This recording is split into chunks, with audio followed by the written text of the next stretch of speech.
带观众朋友来看过这新闻，伫咧美国，搁再传出着校园的枪案，一个15岁查甫学生伫咧 Wisconsin 一间教会学校开枪，弹死一个同学和一个老师，而且有6个人受伤。这个开枪的查甫学生最后是自尽，目前警方也正在调查伊的犯罪动机。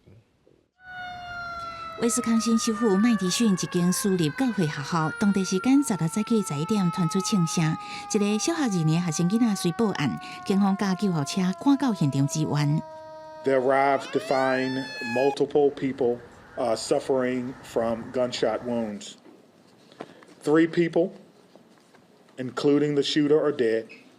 The shooter has now been identified as 15-year-old Natalie Rupnow,who went by the name Samantha. 警方初步调查发现，这件枪击案的凶手是这间学校一个15岁的女学生，伊拍死一个学生甲一个老师了后，用枪自杀。另外，还有6个人受伤，其中2个人有性命危险。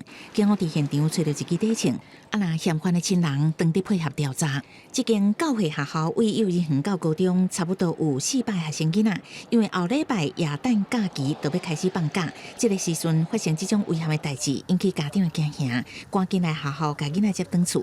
不过，校园枪击案一再发生，也让家长真生气，阁艰苦。This is sad. We always hear it on the news all over the place, but we didn't think one day that can happen to us here at ALCS.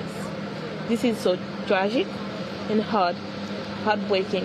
今年以来，美国已经发生322件校园枪击案，这是为1966年以来校园枪击案数量第2多的一年。值得注意的是，犯下校园枪击的女性学生囡仔真罕见，差不多是3%的大规模枪击事件是女性做的。目前警方当地深入追查这个女学生作案的目的。公司新闻詹慧敏编译。